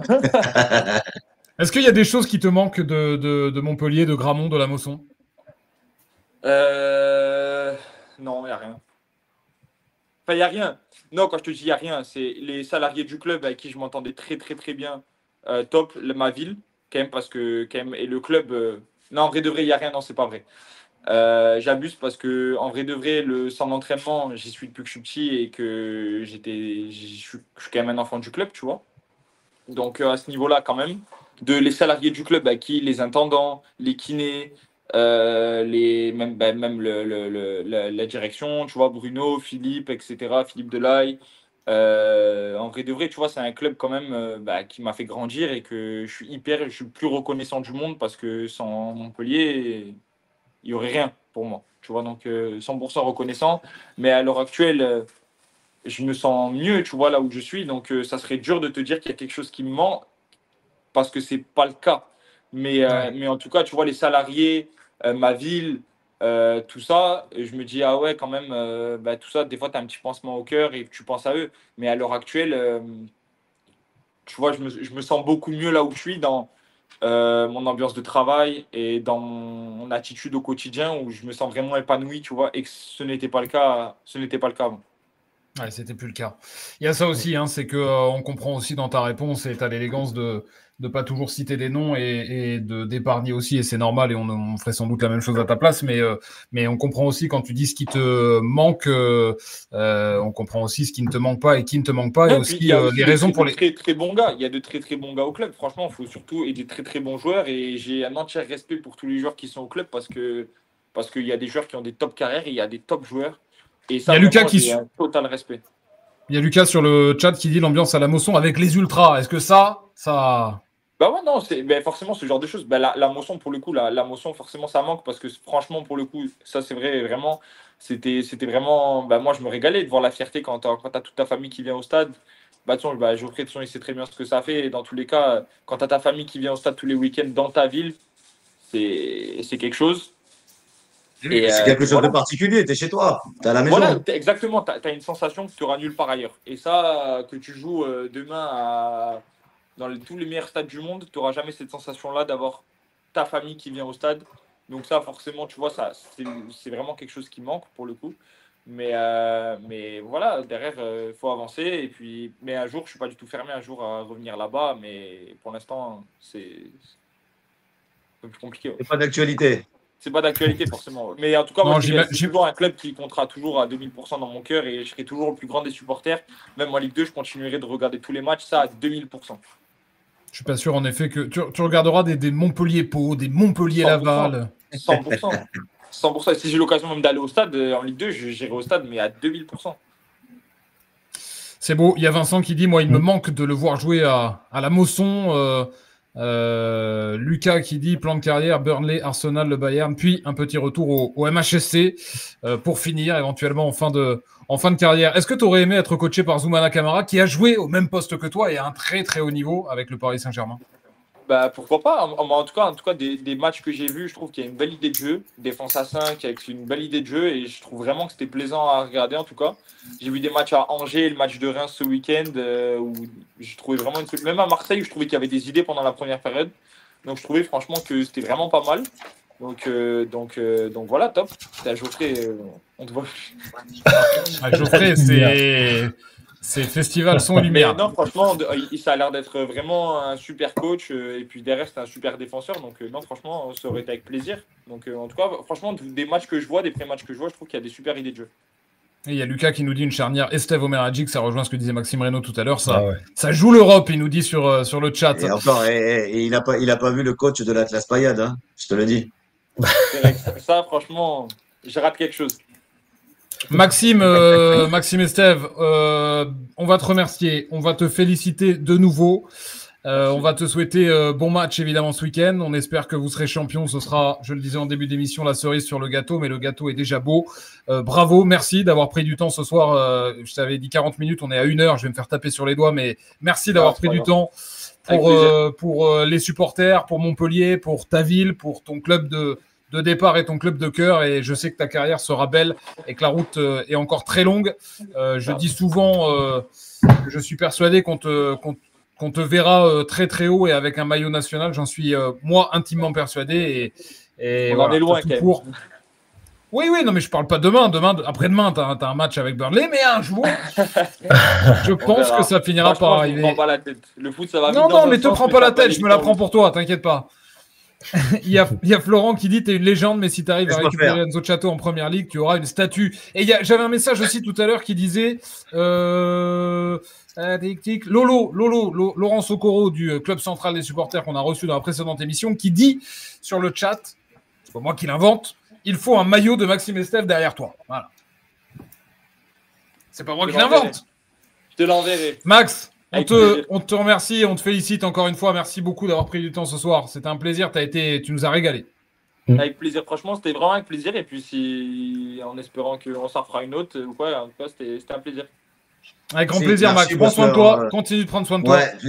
Et merci surtout pour tes mots, parce qu'il y a plein de choses qu'il faut bien retenir dans tout ce que tu as dit. Tu as parlé longuement, on t'a écouté longuement, mais c'était super intéressant. Et j'espère qu'il y a beaucoup de personnes qui vont écouter de tout ce que tu as pu expliquer pour mettre en œuvre, pour pouvoir faire la carrière qu'ils méritent. Voilà. Donc bravo et merde pour la fin du championnat. Merci beaucoup, c'est très gentil. Passez une bonne soirée tout le monde. Ciao Max, merci, à très vite. Ciao. Maxime Estève donc était avec nous, messieurs. Geoffrey Dernis, Maxime Reynaud, c'est du bonbon quoi. C'est franchement toujours le même. Ouais, mais il a fait l'émission à lui tout seul. Hein. Quand tu l'entends parler, il parlait d'épanouissement. Enfin, tu l'entends parler aujourd'hui. Allez, on va revenir sur son interview où tu sentais de l'agacement, où là tu le sens. Voilà, il a découvert un autre monde. Il fait d'autres choses. Il découvre un autre football. Il progresse. Il est heureux. Il est malheureux pour Montpellier. On l'a bien compris. Mais non, il y a eu des choses très très intéressantes et très belles à entendre. Ouais, franchement, il y a Clément sur le chat qui le remercie. Ben également, merci pour ta fraîcheur. Max, longue et belle carrière à toi. Avant qu'on se quitte, messieurs, je voulais quand même qu'on revienne en quelques mots sur le match précédent. Montpellier a pris son premier point après 11 défaites d'affilée. Au-delà du résultat, c'est encore une fois le contenu qui encourage, avec pas mal de jeunes dans le 11 de départ. Il y avait Mwanga, Ndolo, Saint-Luc, Minkarelli, Ndiaye, Fayad, évidemment, qui est en train de s'imposer sans doute comme un élément majeur la saison prochaine en Ligue 2, je l'espère. Enfin, Fayad qui est enfin vraiment titulaire, dans le cœur du jeu aussi, et pas complètement isolé et exilé sur un côté comme on l'a fait pendant 2 ans. On l'a pas aidé. Il était grand temps, et je pense qu'on va retrouver le vrai visage et le vrai potentiel de Khalil Fayad. Maxime Reynaud, comment t'analyses ce match-là? Est-ce que tu vois, toi, une progression sous Papus Camara? Oui, évidemment. Il y a des vraies promesses dans le jeu. On voit déjà des circuits préférentiels qui apparaissent, comme le disait Max Estève, dans toujours le même système à 5. Mais on voit déjà que ça prend. Alors tout est pas parfait, hein, on va pas s'emballer non plus, mais tu sens déjà cette patte. Et puis moi, ce que j'ai bien aimé, c'est à la fin du match de Reims, on lui a posé la question sur cette philosophie. Est-ce que dans un championnat comme la Ligue 2, qui est pas franchement le championnat du beau jeu en théorie, c'est un championnat de traquenard où c'est très vertical, ça peut être très direct. Est-ce qu'il conserverait cette philosophie? Pour lui, il y aura pas de doute, ça sera sa philosophie. Évidemment, il l'a toujours dit, avec de l'adaptation. S'il doit ajouter un peu de verticalité, il le fera. Mais je trouve qu'il y a quelque chose qui prend. Avec quel joueur ça sera une autre question, avec quel joueur il le fera, mais c'est sûr que si on a des Khalil Fayad dans l'entrejeu pour mettre le pied sur le ballon, ça serait positif. Maintenant, Khalil Fayad, tu en parles, on a toujours su que c'était un énorme potentiel. Maintenant, on attend qu'il confirme dans la durée, pas un ou deux très bons matchs. On le sait qu'il a du talent, mais qu'il le montre sur plus de matchs. Voilà. Après, je trouve qu'il a, je l'ai dit tout à l'heure, mais je trouve qu'il a vraiment pas été aidé de par la façon dont on l'a trimballé à droite, à gauche, et notamment à gauche sur le côté, isolé comme ça sur une aile, c'était pas du tout son poste. Et c'est pas une des réussites de Michel Derzakarian, ouais, c'est sûr. Non, clairement, même si Michel Derzakarian disait ne pas toujours avoir le choix, mais je pense que c'est en effet pas une réussite pour le coup. On a vu pas mal de pressing, on a vu des combinaisons en effet, tu disais des circuits préférentiels, on voit aussi de la verticalité, on commence à en voir et j'ai utilisé cette expression l'autre jour, mais pour moi il y avait des passes un peu à la parisienne, les passes au sol, dans le dos du défenseur, soit du latéral, soit du central à droite ou à gauche, et avec un piston ou un ailier qui pour le coup repique intérieur. Ça c'est des choses très parisiennes. Je pense que Zoumana Camara il a aussi cette culture là. Toi Jo Bernis, qu'est-ce que tu penses des premiers pas de Papus que tu connais, avec lequel tu as joué? Il est dans la continuité de ce qu'il a annoncé dès sa première conférence de presse, en fait. Où, en fait, il a dit, je vais analyser, je vais regarder, je vais préparer la saison prochaine, quel que soit l'endroit où je serai. Et c'est ce qu'il est en train de faire. Là, aujourd'hui, quand tu regardes le 11 de départ, regarde 5 matchs derrière, ça n'avait rien à voir. Aujourd'hui, il a travaillé, tu parlais justement, c'est ça qui est rigolo, on a vu des passes à la parisienne. Bon, il a quand même été formé là-bas, il a eu des grands entraîneurs, il a dû s'en servir. Et ce qui est intéressant, vous parlez du cas de Khalid Fayad, c'est que effectivement, aujourd'hui, lui, sa priorité, c'est de faire jouer les joueurs à leur meilleur poste. Et il l'a annoncé. C'est regarder, analyser ceux qui seront sur le terrain, c'est ceux qui le mériteront à leur meilleur poste. C'est tout. Et là, aujourd'hui, il travaille, et c'est ça qui est bien, parce que on peut dire ce qu'on veut. On va dire, oui, ça y est, le premier clean sheet avant 33 journées, c'est bien, Montpellier arrive. On s'en fout. On a annoncé la couleur qu'on travaillait pour l'année prochaine. Et c'est très bien aujourd'hui, même si c'est à ce moment-là de la compétition, qu'ils n'ont pas pris de but. C'est très bien aujourd'hui qu'ils commencent déjà à trouver des circuits préférentiels, parce que quelque part, c'est peut-être ces joueurs-là qui seront là l'année prochaine quand vous regardez le terrain aujourd'hui. Ça permet aussi, Jo, je pense, dis-nous en tant que joueur, mais ça permet aussi à Papus Camara de valider par des résultats, je dis pas résultats victoires, mais résultats concrets. Ça lui permet de valider sa méthode auprès de son groupe par rapport à l'année prochaine. C'est-à-dire que ce qu'il dit aujourd'hui à son groupe voit qu'en appliquant les consignes de Papus Camara et de son staff, ils obtiennent des résultats. Un clean sheet, un premier point, un premier but marqué contre Marseille, alors que ça faisait 8 ou 10 matchs qu'on n'avait pas marqué. Donc en fait, ce sont des... Voilà, au-delà de la victoire, on est en train de valider quelque part la méthode. Et ça conforte Papus Camara en vue de ce qu'il va faire en Ligue 2. Bien sûr, et tu as tout dit, parce que quand tu regardes l'action des joueurs à la fin du match, ils étaient contents de ne pas avoir pris le but. Ils étaient presque déçus d'avoir fait un match nul, alors qu'ils arrêtent une hémorragie, que peut-être un point à un moment donné, ils l'auraient pris. Tu vois ce que je veux dire? Donc ça montre déjà, oui. Et ce qui est intéressant dans ça, c'est que ça veut dire qu'aujourd'hui, Papus, il a réussi à faire venir le groupe avec lui. Et c'est ça qui est intéressant.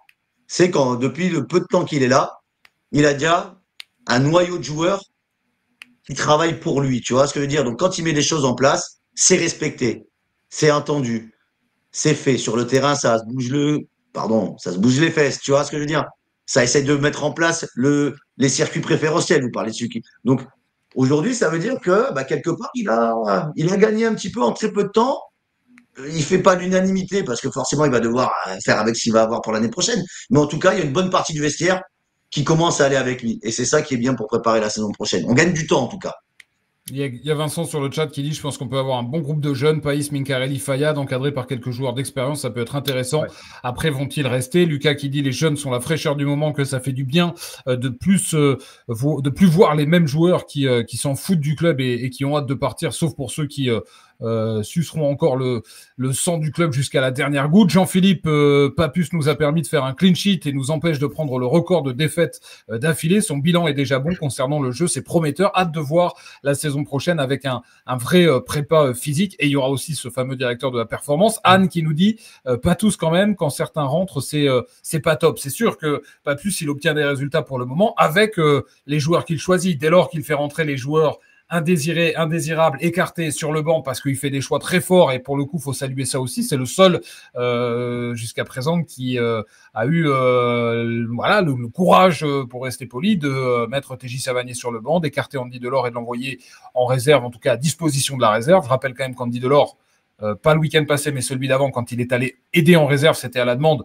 de Frédéric Garny qui lui a appelé, qui lui a demandé s'il voulait donner un coup de main du fait qu'il n'était pas, qu'il était écarté. Voilà, il est allé donner un coup de main.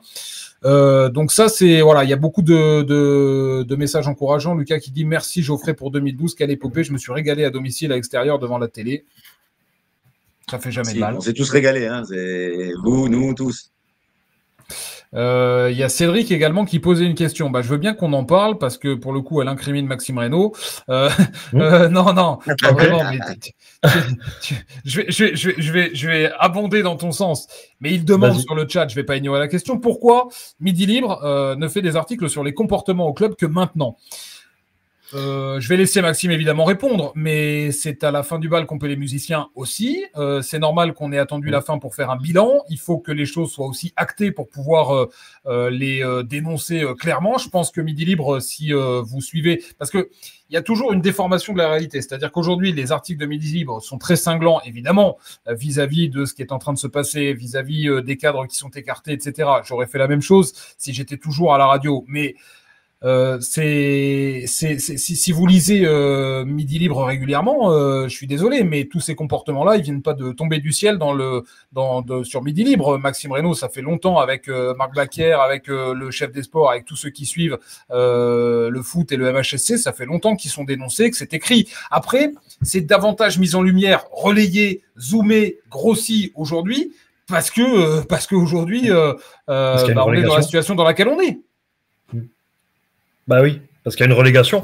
Après, je savais, et pour être totalement transparent, on s'est beaucoup posé la question de le faire avant, mais quelle aurait été la réaction en gros, on les assassine alors qu'il reste un espoir. Là, je pense qu'ils ont eu leur chance jusqu'au bout. Jusqu'au bout, nous aussi, on a gardé les choses d'une certaine manière, parce que tous ces comportements, oui, effectivement, on en connaissait une partie. On en a connu d'autres sur la fin. Tout n'a pas été encore soldé. Il y aura peut-être d'autres suites à ça, mais je pense pas que ça a été caché tout au long de la saison, alors que ça n'ait pas été dit de manière aussi dure, frontale, directe, dure. Oui, voilà, aussi. Voilà, là on a listé beaucoup de choses, mais j'entends la critique. Je savais qu'elle viendrait, et je peux la comprendre. Après, encore une fois, moi, j'ai le sentiment que avec Maxime, que ce soit à Midi Libre ou quand tu venais dans l'émission, ou nous, quand on était à 100% Payade, que ce soit avec Geoffrey d'abord, avec Benji ensuite, on a toujours quand même globalement dit les choses. Après, tu les dis avec plus ou moins de forme et avec plus ou moins de rudesse en fonction de la situation du club aussi. Et évidemment que quand il n'y a plus d'espoir, là, tu fais le bilan, oui. et donc tu déballes. Mais il ne s'agit pas de faire exploser un vestiaire. Non. Puis trop tôt. Les langues se délient aussi parfois. Les langues se délient au club. Et voilà.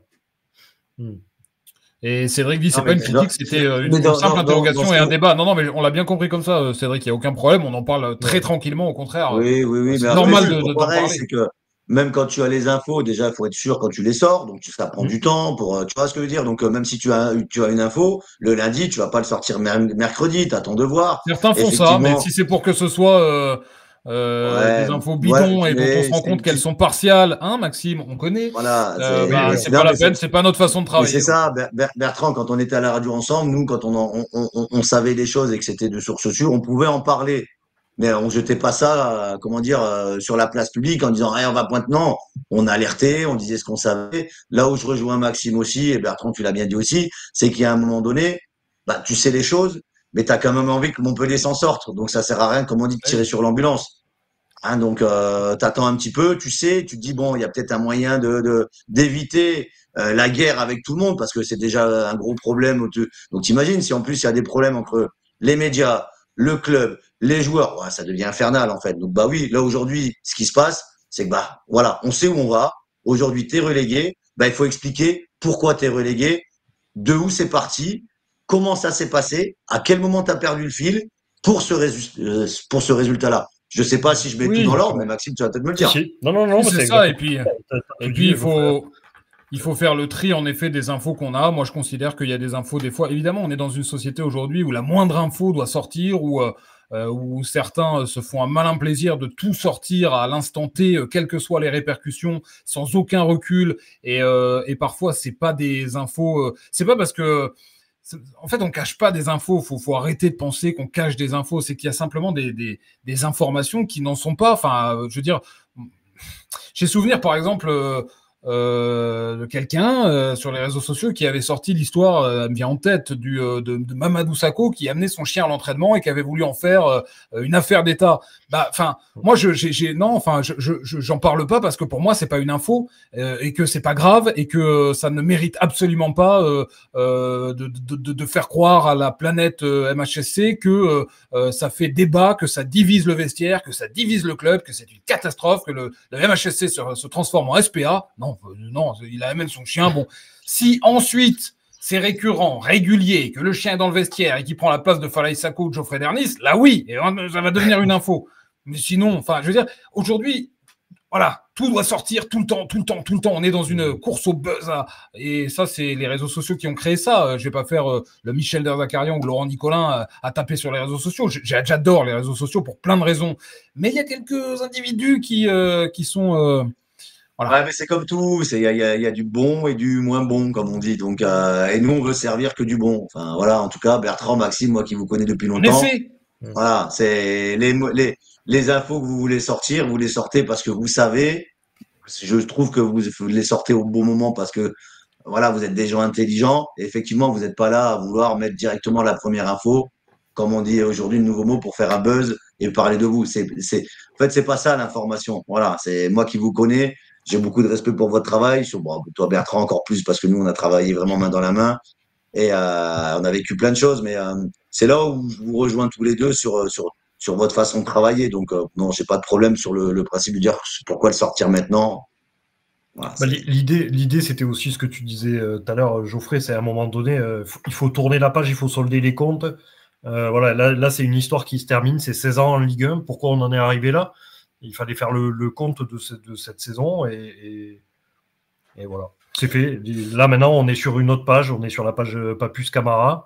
La relégation est actée. Voilà, pourquoi le faire avant que la relégation soit actée ? Enfin, bref, c'est un débat qu'on a beaucoup eu aussi entre nous. On est sur la page Papus Camara. J'espère aussi qu'on sera quand même sur la page de l'Atlas Payade ce week-end, quand même. Qu'il y aura un petit encart. Petite brève.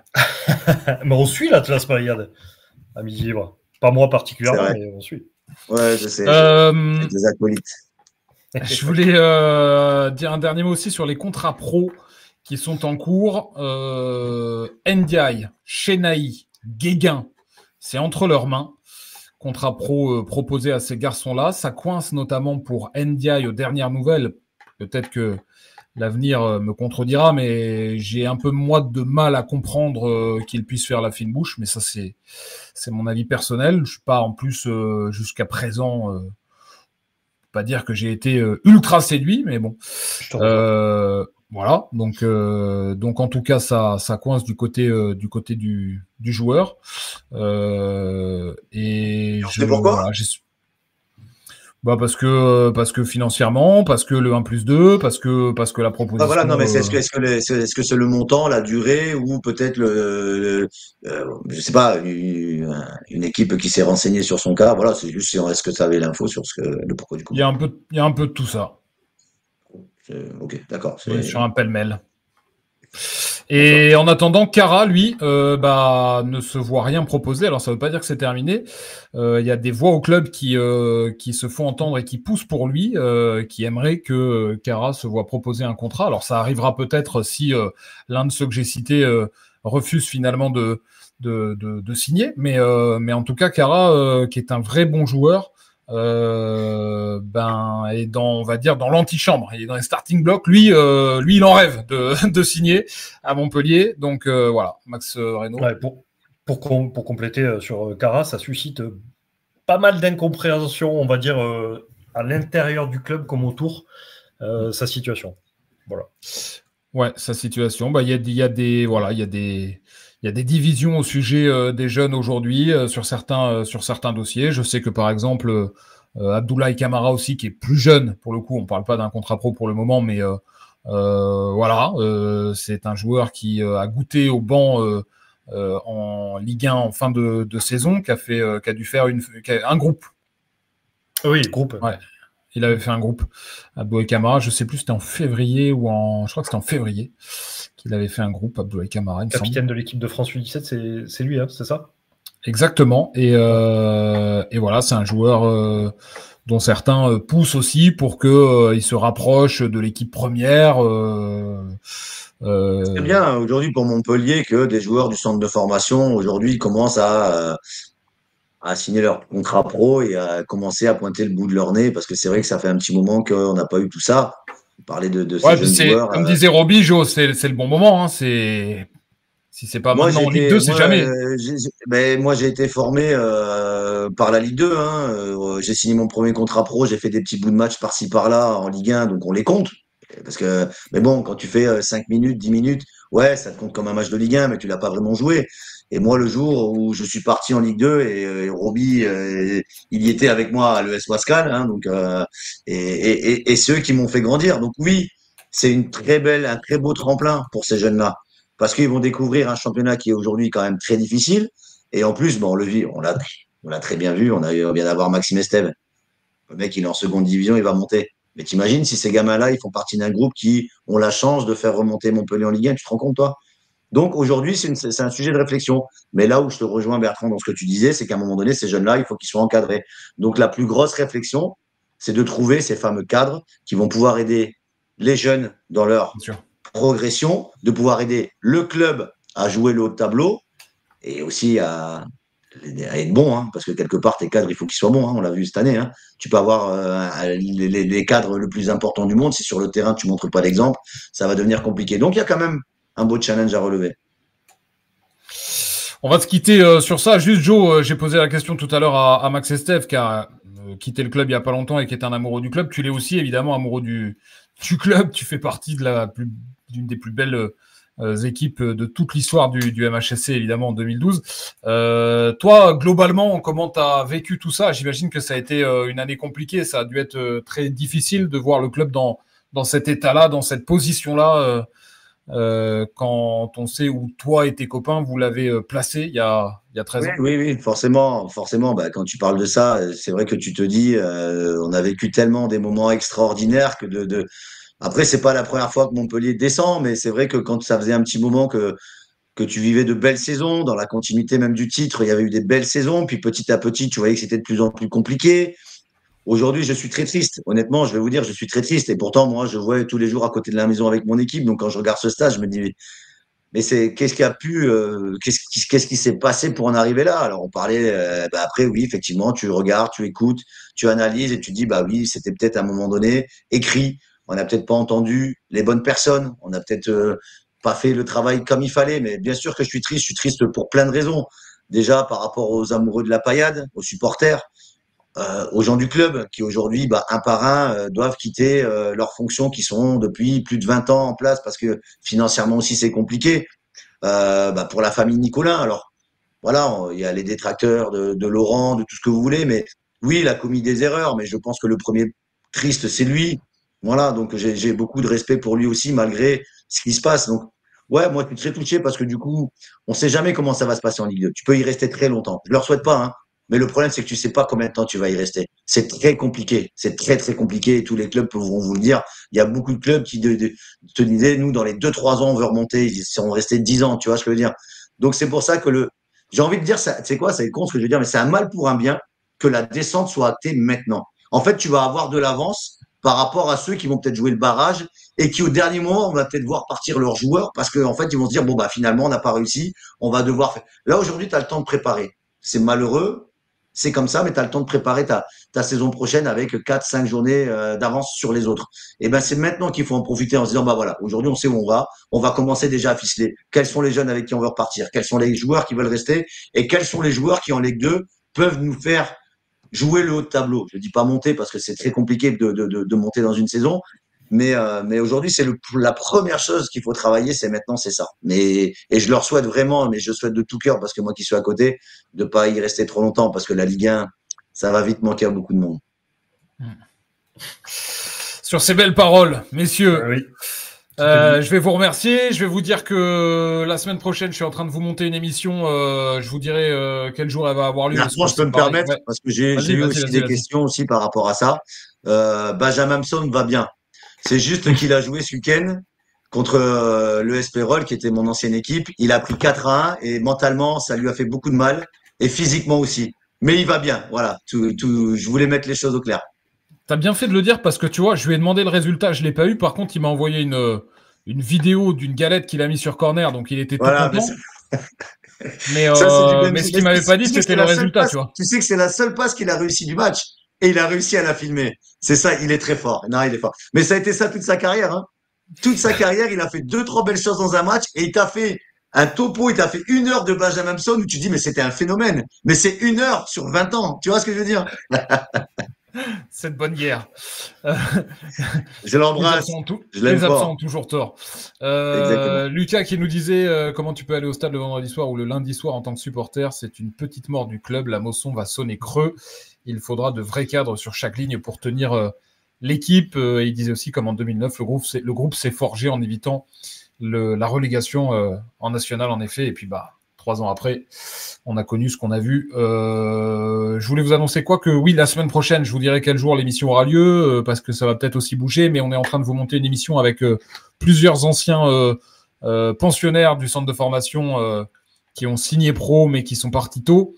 Ils seront réunis. On aura Sacha Delay, Yanis Amour, peut-être Redouane Halal, et sans doute un 4e. Voilà, on va vous faire une émission où on réunit d'anciens jeunes de différentes générations pour voir comment ils ont...